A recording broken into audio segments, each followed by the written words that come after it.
आ रही है। पूर्व केंद्रीय मंत्री और पूर्व जेडीयू अध्यक्ष शरद यादव का निधन हो गया है। शरद यादव की बेटी ने खुद ट्वीट करके उनके निधन की ये जानकारी यहां पर दी। शरद यादव का गुरुग्राम के अस्पताल में निधन हुआ है। इलाज उनका यहां पर चल रहा था, लेकिन ये दुखद खबर आ रही है। जेडीयू के पूर्व अध्यक्ष शरद यादव अब नहीं रहे। उनकी बेटी ने इस खबर की यहां पर पुष्टि भी की है।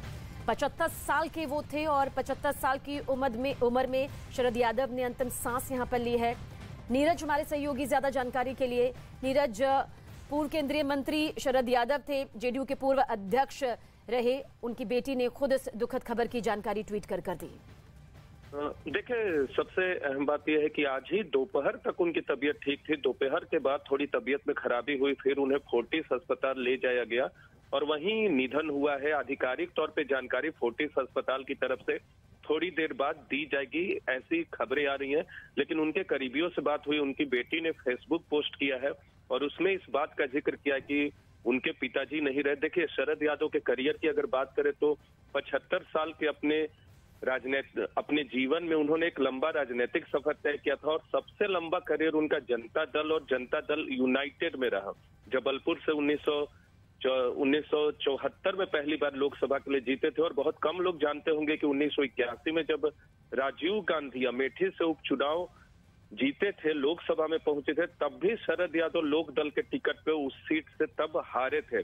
7 बार लोकसभा के लिए, 3 बार राज्यसभा से वो सांसद चुने गए और इसके अलावा जेडीयू के अध्यक्ष तो थे ही, एनडीए के कन्वेनर भी रह चुके थे। अंतिम क्षण में, आपको याद होगा, 2018 में उन्होंने अपनी पार्टी का गठन किया और वो पार्टी बहुत सफल नहीं रही और उसके बाद आरजेडी में वो शामिल हुए। उनकी बेटी कांग्रेस का दामन थाम चुके थे। लेकिन शरद यादव का एक लंबा करियर, खासकर एनडीए के कन्वेनर के तौर पे, जब अटल बिहारी वाजपेयी की सरकार थी तब मंत्री थे और उसके पहले जनता दल और लोक दल में उनका एक लंबा करियर रहा है। तो एक बड़े राजनेता का निधन कहेंगे, जिनकी एक छवि थी, समाजवादी विचारधारा से आते थे और आज उनका निधन हुआ है फोर्टिस अस्पताल में। गुड़गांव के 75 साल के थे। जी बिल्कुल नीरज, जो समाजवाद वाली जो राजनीति थी उसके चलते वो जनता के मन में एक पैठ बना चुके थे। शायद यही वजह है कि बिहार की राजनीति में भी उन्होंने अपनी एक महत्वपूर्ण भूमिका निभाई और इस सियासी सफर में कई उतार चढ़ाव उन्होंने देखे। समर्थकों की एक लंबी फहरिस्त हमेशा उनके साथ यहां पर रही है। लेकिन जिस तरह से दोपहर तक में भी लग नहीं रहा था, अचानक से ये होना, क्या भी थोड़ा इंतजार यहां पर किया जाए? हालांकि उनकी बेटी ने खुद इस बात की पुष्टि कर दी है, पर फिर भी किस तरह से अचानक से उनकी सेहत बिगड़ी, इस बारे में क्या कोई जानकारी मिल पा रही है? देखिए, बिल्कुल उनके करीबियों से अब से थोड़ी देर पहले बातचीत हुई। इस फेसबुक पोस्ट के आने के बाद उनकी तरफ से बताया गया कि दोपहर तक ठीक थे, छतरपुर में रह रहे थे। हालांकि किडनी से जुड़ी परेशानियां उन्हें होती रहती थी। जब अपने यहाँ दिल्ली में जब लुटियंस दिल्ली में रह रहे थे तब भी उन्हें कई बार शिकायतें होती रही थी। जब हमारी भी मुलाकात उनसे होती थी और कई बार तो कुछ महीने हमें इंतजार करना पड़ा उनकी तबीयत खराब होने की वजह से। और अभी छतरपुर में रह रहे थे, किडनी में खराबी थी, उसका इलाज उनका चल रहा था। लेकिन आज वो ठीक थे। आफ्टरनून में, यानी दोपहर में के बाद उन्हें कुछ दिक्कतें आई और फिर परिवार वाले उन्हें फोर्टिस अस्पताल लेकर गए। ये जानकारी आधिकारिक तौर पे कितने बजे अस्पताल ले जाया गया, इस बारे में अभी उनके करीबियों की तरफ से नहीं बताया गया है। लेकिन हाँ, ये खबर की जानकारी उनकी बेटी ने और उनके करीबियों से भी हमें मिल गई है कि गुड़गांव के फोर्टिस अस्पताल में उनका निधन हुआ है और बीमार चल रहे थे। लेकिन आज सुबह तक या दोपहर तक उन्हें किसी तरह की शिकायत नहीं थी और अनकॉन्शियस हुआ और उसके बाद उन्हें अस्पताल ले जाया गया, जहां उनका निधन हुआ। नीरज, कहा जा सकता है कि परिवार के लिए तो ये बेहद दुखद क्षण है ही, साथ ही राजनीति में भी एक अपूर्णीय क्षति इस वक्त कही जा सकती है। देखिए, बिल्कुल इसमें कोई दो राय नहीं। उसका अंदाजा आप इसी बात से लगा सकते हैं कि मध्य प्रदेश से चुनाव जीते थे, उत्तर प्रदेश से चुनाव लड़े, बिहार के मधेपुरा सीट से 4 बार हारे भी और 4 बार जीते भी। राज्यसभा में जिन पार्टियों में रहे उसका प्रतिनिधित्व किया। जेडीयू, जो कि एनडीए की एक महत्वपूर्ण, ज्यादातर वर्षों तक अलायंस में रही थी, तब एनडीए के कन्वेनर थे। फिर जेडीयू ने जब नाता तोड़ा तब भी नीतीश कुमार के साथ थे। नीतीश कुमार से उनकी पट्टी नहीं, उन्होंने एक नई पार्टी बनाई। हालांकि वो पार्टी सफल नहीं हो सकी, न तो चुनावी तौर पे न तो जनता के बीच में। बाद में वो खुद आरजेडी में शामिल हुए, तब तेजस्वी यादव की मौजूदगी में शामिल हुए थे यहीं दिल्ली में।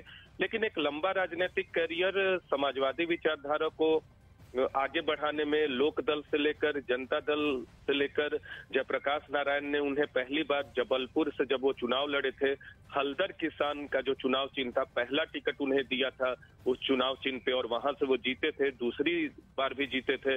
युवा लोकदल के अध्यक्ष थे और युवा लोकदल के अध्यक्ष रहते हुए उन्होंने चुनाव जीता था।